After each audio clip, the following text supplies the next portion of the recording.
राम जी ने पूछा, हे भगवान, ये तत्व जो तुमने वर्णन किए सो किसके ऊपर है? वशिष्ठ जी बोले, हे राम, ये तत्व पृथ्वी के ऊपर स्थित है। जैसे माता की गोद में बालक आ बैठता है, वैसे ही ये तत्व पृथ्वी पर है। अब पृथ्वी कौन सी समझते हैं? हाँ, ये शरीर रूपी पृथ्वी। और पृथ्वी भागों के आश्रय में है। राम ने पूछा, हे भगवान, पृथ्वी आदि तत्वों सहित निराधार ब्रह्मांड किसके आश्रय से स्थित है? अब तो पहले तो ये पूछा कि जो ये तत्वों का वर्णन किया है, ये तत्व पृथ्वी के ऊपर किस में स्थित है। अब इसका उत्तर ये दे रही है कि ये तत्व पृथ्वी के ऊपर, पहले पूछे तत्व कहाँ स्थित है, फिर आंसर ये दिया वशिष्ठ जी ने पृथ्वी के ऊपर स्थित है। अब पृथ्वी ये कहते हैं पृथ्वी पे आते हैं तो सारे अपने आप इनके अंदर आ जाते हैं। अब जैसे इस शरीर में आए, सारा कुछ लग गया अंदर से, है ना, सारा आंख देखने लगी, कान सुनने लग गया, सुख दुख स्पर्श होने लग गया। जैसे माता की गोद में बालक आ बैठता है, अपने आप सारा कुछ आ गया, वैसे ही ये तत्व पृथ्वी पर है। और पृथ्वी भागों के आश्रय में, अलग अलग इसके भाग हैं। कितने भाग हुए पड़े देखा जाए तो इसको, है ना। अब पता नहीं चलता सुख दुख आ रहा है, या कभी माँ बन के बैठी है, कौन सी उपाधि में बैठी है, कभी पत्नी बन के बैठी है। अब कितने भाग करते हैं, अनंत भाग होते हैं इसके अंदर। राम ने पूछा, हे भगवान, पृथ्वी आदि तत्वों सहित निराधार ब्रह्मांड किसके आश्रय से स्थित हुआ है? कहते हैं अब पृथ्वी आदि निराधार जो ब्रह्मांड है, जिसने पृथ्वी को भी स्थित कर रखा है, वो किसके आश्रय खड़ा है? उनका चलना और ठहरना कैसे होता है और वे नष्ट कैसे होते हैं? वशिष्ठ जी बोले, हे राम, तुम ही कहो कि आकाश में मेघ किसके आश्रय है ना। पृथ्वी को किसने सत्ता दे रखी है? राम जी ये पूछ रहे हैं। फिर वशिष्ठ जी कह रहे हैं, वशिष्ठ जी ने प्रश्न कर दिया है राम जी से, भी मेघ किसके आश्रय खड़े हैं आकाश में, तो बता मेरे को। ये सूर्य और चंद्रमा किसके आश्रय होते हैं? जैसे ये संकल्प के आश्रित हैं, वैसे ही ब्रह्मांड भी संकल्प के आश्रित है। ये सारा कैसे खड़ा है? संकल्प है ना, ब्रह्मा जी का चल रहा है जो, उसके आश्रय से चल रहा है। जैसे स्वप्न की सृष्टि संकल्प ही के आश्रित है और संकल्प आत्मा के आश्रित है। अब जो हम स्वप्न देखते हैं, वो स्वप्न कैसे निकलता है? जो हमारे अंदर संकल्प विकल्प चल रहे होते हैं, है ना, जिनका संस्कार अंदर होता है, उसी के बाहर निकल के आते हैं। और जो संस्कार किसके आश्रित हैं? आत्मा के। इनडायरेक्ट वैसे देखते हैं तो स्वप्न उसके आश्रित है हुआ। फिर वैसे ही यह जगत और तत्व भी आत्म सत्ता के आश्रित स्थित है। इनका ठहरना और गिरना भी आत्मा के आश्रित है। जैसे आदि चित्त का स्पंदन होकर नीति हुई है, वैसे ही है। अब जो शुरू में नीति हुई, शुरू से अब तक भी तो वैसे का वैसा ही चला आ रहा है, कोई हेरफेर तो नहीं हुआ। कहते इस प्रकार इसका गिरना है, इस प्रकार इसका ठहरना है। जैसे शुरू से नीति चली आ रही है ना। इस टाइम पे ये वर्षा काल है, ये बसंत ऋतु है, ये सर्दी का मौसम है। अब ये देखो, ये गणना करते हैं ना, तो हमें बता देते हैं आज क्या होने वाला है। तो ये अब गणना कैसे करते हैं? उनका पहले, सबसे पहले उन्होंने नीतिज्ञों ने ये गणना कर रखी होगी ना, उसी को देखकर आगे पढ़ के हमें बता देते हैं भूगोल शास्त्र वाले, है ना, उसी से तो चल रहा है ये सारा कुछ।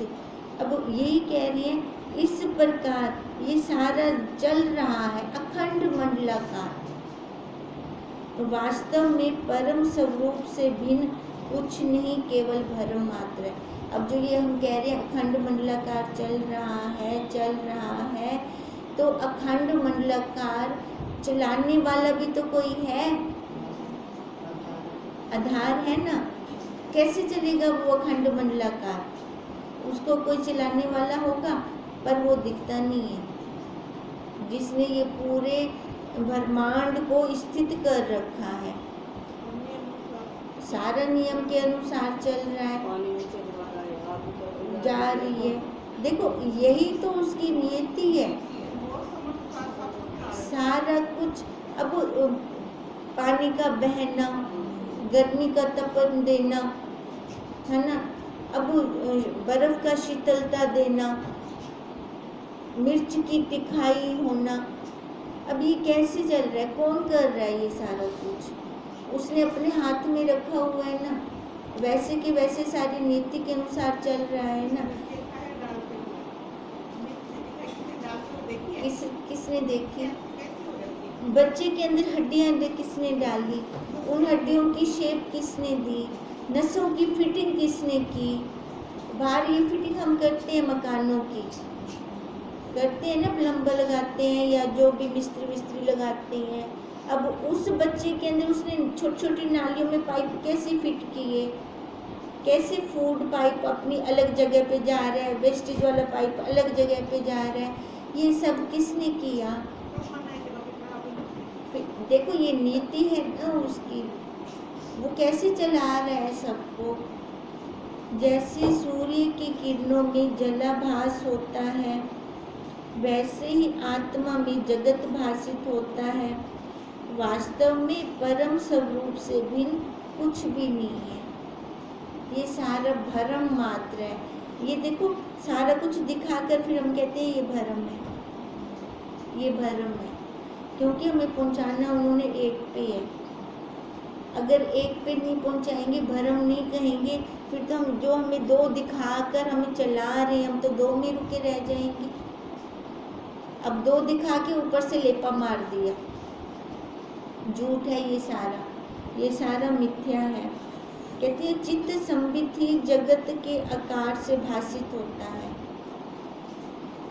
हमारे मन के अंदर जो फूलने चल रहे हैं, जो हमारा मन चल रहा है, उससे हमने ये जगत खड़ा किया हुआ है। जैसे आकाश में नीलिमा प्रतीत होती है, वैसे ही आत्मा में जगत की प्रतीति है। आकाश की नीलिमा को कभी कोई खत्म नहीं कर सकता, ऐसी आत्मा में जगत की प्रतीति को कोई खत्म नहीं कर सकता। ये आकार लेकर आया है तो उसको ये सारा कुछ दिखेगा, पर इसकी बुद्धि में दृढ़ता हो कि ये भ्रम है, ये झूठ है, ये मिथ्या है। ये दृढ़ता हमें स्वयं करनी होगी। जैसे तलवार में साम्यता झलकती है, वैसे ही आत्मा में जगत झलकता है। जैसे नेत्र दोष से आकाश में मोती दिखते हैं, वैसे ही आत्मा में जगत दिखता है। अब नेत्र दोष के कारण दो दो चंद्रमा दिख रही है ना, जो कुछ है नहीं हमें वो भी दिख रहा है, तो इसमें दोष किसका है? दृष्टि का ना, हमारे स्वयं का दोष है ना। कहते हैं ऐसी आत्मा के अंदर तेरे को ये दोष दिख रहा है जगत, तो तू वो समझ, जैसे अपनी दृष्टि का दोष तो समझ जाता है, ऐसे तेरे को ये भी समझ में आना चाहिए कि ये मेरा ही दोष है सारा। और मिथ्या जगतों की संख्या कीजिए तो नहीं गिने जा सकते।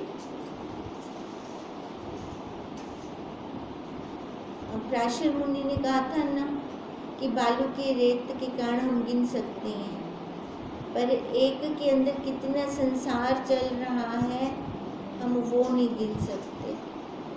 अब इसलिए कहते हैं मिथ्या जगतों की संख्या कीजिए तो गिनी नहीं जा सकती।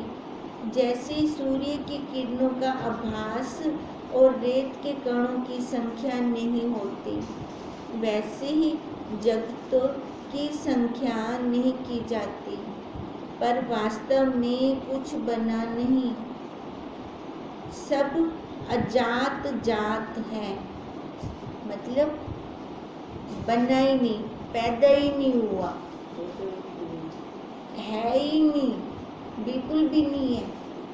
अब उसको हमने कितना सच्चा बना रखा है, जो है नहीं उसको कितना पक्का बना रखा है। जैसे स्वप्न में अनहोती सृष्टि भासती है, वैसे ही यह जगत भासता है। जब स्वप्न आ रहा होता है तो हमें लग थोड़ी रहा होता है कि ये स्वप्न है, कितना सच्चा लग रहा होता है उस टाइम। अब उसके बाद जब जागृत में आते हैं, कहाँ होता है वो, कुछ न, वो स्वप्न वाले बंदे भी नहीं होते, हम साथ रखकर भी नहीं सोए उनको, पर स्वप्न में हमने सारा कुछ देखा, स्वयं मैं सहित देखा। पर जब ये मैं जागृत अवस्था में आई, तब वो कहाँ गया, सच्चा था ना उस टाइम। कहते हैं ऐसी ये जगत है, अभी दिख रहा है, स्वप्नवत दिख रहा है, पर जब जागने में जागेंगे, ज्ञान की जागने में जागेंगे, वही खत्म हो जाएगा। इससे दृश्य को मिथ्या जानकर जगत की वासना को त्यागे। इति श्री योग विशिष्ट निर्वाण प्रकरण जगत मिथ्या प्रतिपादन नाम 195 सर्गा समाप्त। अब ये जगत मिथ्या, ये हमें बुद्धि में डलवा रहे हैं, ये जगत मिथ्या है, ये जगत मिथ्या है, ये सत्य नहीं है, दिखता है पर है नहीं, स्वप्नवत है। तो ये कितनी दृढ़ता है हमें।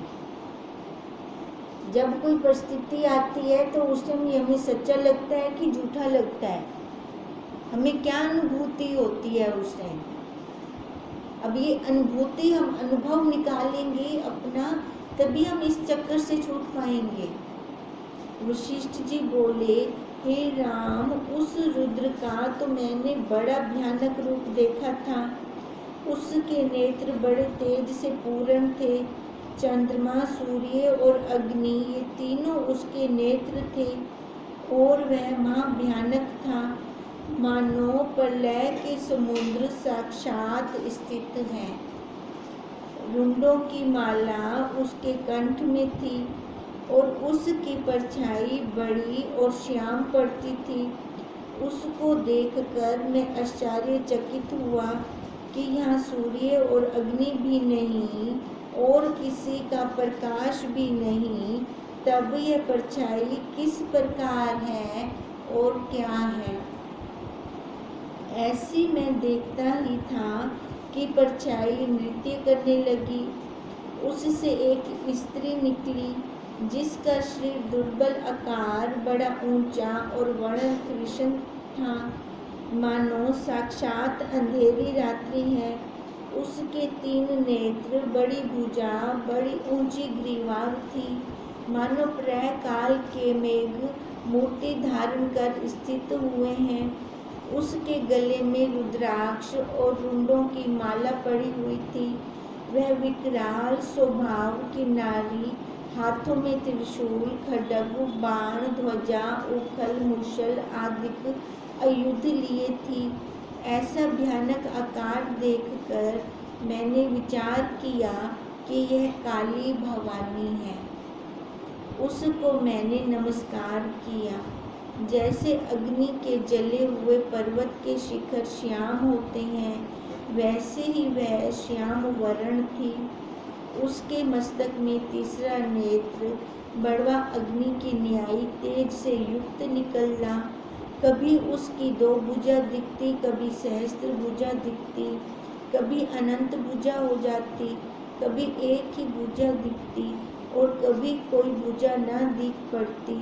कभी सिर पैर कोई न रहता, केवल एक बुत सी लगती और नृत्य करती थी। ज्यों-ज्यों वह नृत्य करती, त्यों-त्यों उसका शरीर स्थूल दिख पड़ता, मानो आकाश को भी ढक लिया है। और 10 दिशाओं से आकाश को पूर्ण किए हैं। नख शिख की सीमा कुछ न दिखती ऐसा आकार बढ़ाया। जब वह भुजा को हिलाती तब मानो आकाश को मापती थी।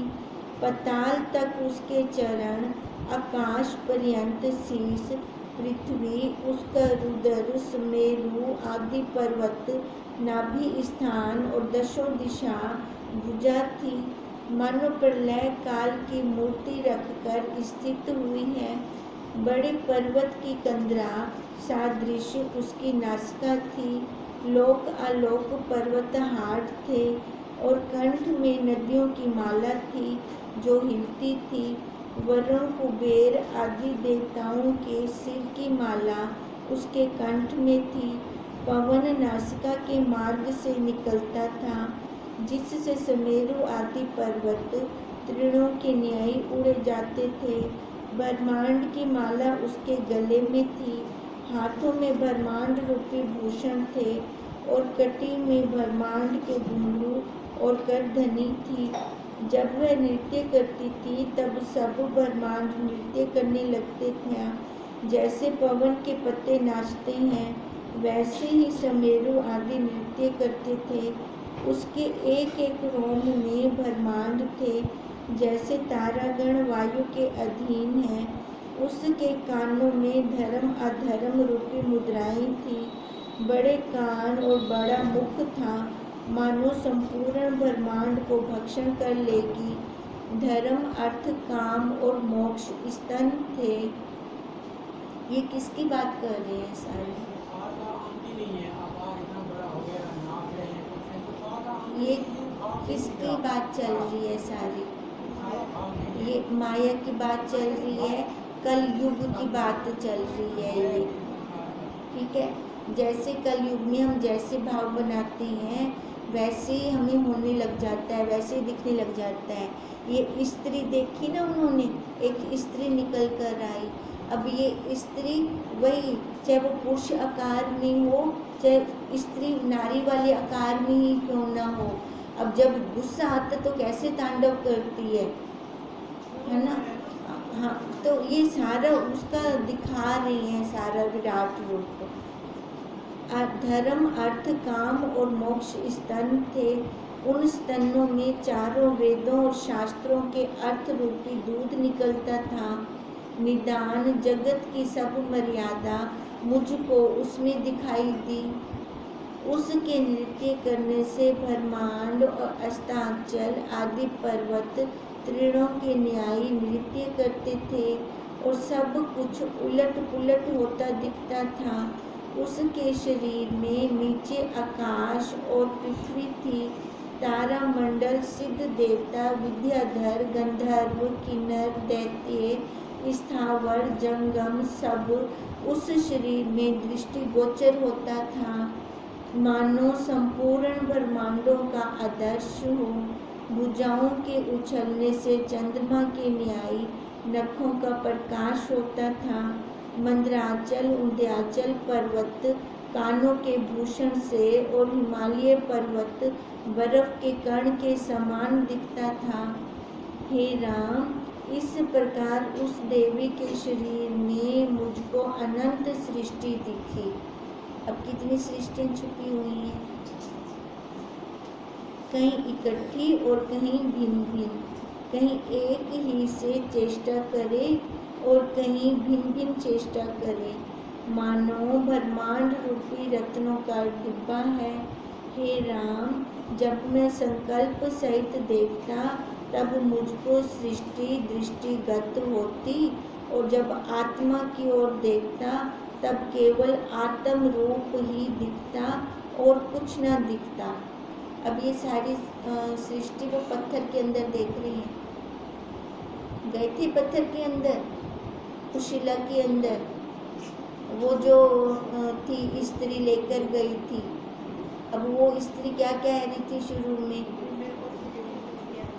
अब पैदा तो कर दिया था है ना, पर अपनाया नहीं।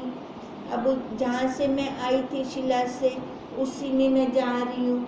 अब उस शिला के अंदर तो वशिष्ठ जी भी कहते मेरे को भी लेकर चल, अब उसको लेके वो जा रही थी, तो अब उसकी तो अंतभाग शरीर से अंदर जाती। अब वशिष्ठ जी स्थूल से जाना चाह रहे थे तो ना जा पा रहे थे।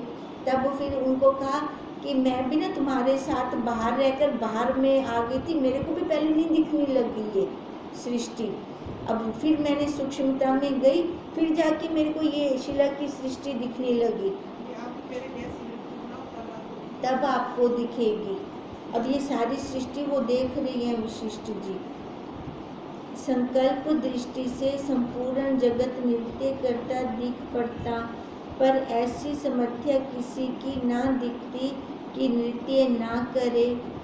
जगत की उत्पत्ति, स्थिति और प्रलय सब उसी में दिखते और संपूर्ण क्रिया उसी से होती दिखती।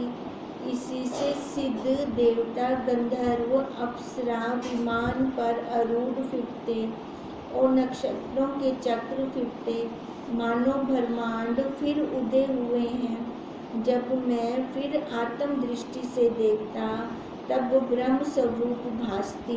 अब आत्म दृष्टि से देखता तो उनको वही अपना स्वरूप दिखता, और उसके संकल्प के साथ चलते तो वो सारी सृष्टि को देखते, और संकल्प सृष्टि से जगत भासित होता। वह चित्त कला जो संकल्प रूप है उसमें सभी दिखते। अब ये चित्त कला मन जो संकल्प रूप है ना। जब हम कोई संकल्प दृढ़ करके बैठते हैं तो अपनी वृत्ति को एकाग्र करके बैठते हैं, एकाग्र करते हैं, फिर वो संकल्प करते हैं। ऐसे वशिष्ठ जी कहते हैं, जब मैं संकल्प करता तो ये जगत मेरे को भाषित होता। हे राम, ब्रह्मा, विष्णु, रुद्र, इंद्र, अग्नि, सूर्य और चंद्रमा आदि सब उसी में दृष्टिगत होते। अब संकल्प करते उसकी सृष्टि देखने का तो सारा दिखता है ना। ये आकाश, जल, वायु, पृथ्वी, तारामंडल सारे उनको दिखाई देते। जैसे मच्छर वायु से उड़ते हैं वैसे अनंत सृष्टि उसके शरीर में उड़ती दृष्टिगत होती। इससे मुझे महान आश्चर्य हुआ।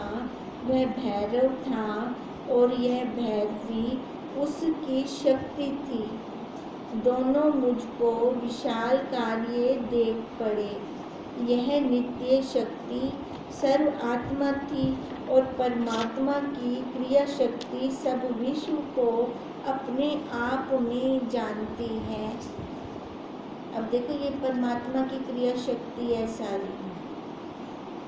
अब परमात्मा बाहर नहीं देखना, इधर देखना है ना। शिव बाहर नहीं है, शिव इधर है, और शिव की अर्धांगिनी वो भैरवी वो इधर।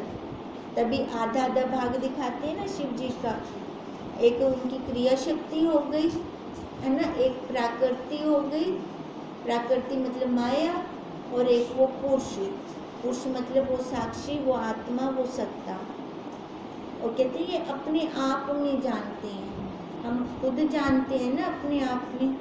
जैसे समुद्र सब तरंगों को अपने में अपना रूप जानता है, वैसे ही सब ब्रह्मांड को यह अपने में अपना रूप जानती थी। वह तो सदाशिव से भी बड़े अहंकार को धारण किए थी, मानो सब ब्रह्मांड की माला कंठ में डाले हैं और यम आदि सब उसकी मर्यादा है। अब देखो जो क्रिया करती है उसको अहंकार आता है ना। वो मैंने किया, तब वो कह रही है वह तो सदा शिव से भी बड़े अहंकार को धारण किए थी, मानो सब ब्रह्मांड की माला कंठ में डाले हैं और यम आदि सब उसकी मर्यादा है। हे राम, इस प्रकार मैंने रुद्र और काली भवानी को देखा। रुद्र के सिर पर जो जटा थी वे मोर की पंख की न्याय थी। काली को मैंने देखा कि नाना प्रकार के मृग उसके साथ हैं और वह डम डम शब्द करती है। यह शब्द भी वह करती थी। हे राम, इस प्रकार के शब्द करती हुई वह शमशानों में नृत्य करती थी। हे राम, ऐसी देवी तुम्हारी सहायक हो जो सर्वशक्तिमान परमात्मा है। अब वो क्या कह रहे हैं राम को कि ऐसी देवी तुम्हारी सहायक हो। अब ऐसी देवी मतलब वो शुद्ध बुद्धि, वो शुद्ध बुद्धि तुम्हारी सहायक हो। हमारी बुद्धि तो हमें इस रास्ते ले जाएगी, हमारी बुद्धि से ही चलेंगे ना हम। अब इसलिए वो कह रही हैं, हे राम, ऐसी देवी तुम्हारी सहायक हो जो सर्वशक्ति परमात्मा है और सब ब्रह्मांड उसके आश्रय है। अब बुद्धि हमें इस रास्ते ले जाएगी, तब हम जानेंगे कि वही सर्वशक्ति परमात्मा बाहर नहीं है, अंदर है। तब मैं ये जान पाऊंगी और तब सब ब्रह्मांड मेरे को अपने आश्रय लगेंगे। मैं हूँ तो ये सारे ब्रह्मांड मेरे से ही हैं। क्षण में वह अंगुष्ठ प्रमाण हो जाती थी और क्षण में वो बड़े दीर्घ आकार धारण करती थी। सब जगत में जो क्रिया होती है वे उसके आश्रय से होती है। कहीं उत्पत्ति होती है, कहीं युद्ध होते हैं। ऐसी नाना प्रकार की क्रिया उस देवी के आश्रय से होती है। जैसे आईने में प्रतिबिंब होता है, वैसी उस देवी में क्रिया होती है। इति श्री योग विशिष्ट निर्वाण प्रकरण देवी रुद्र उपाख्यान वर्णन नाम 196 सर्गा समाप्त। क्या निकला आज इसमें?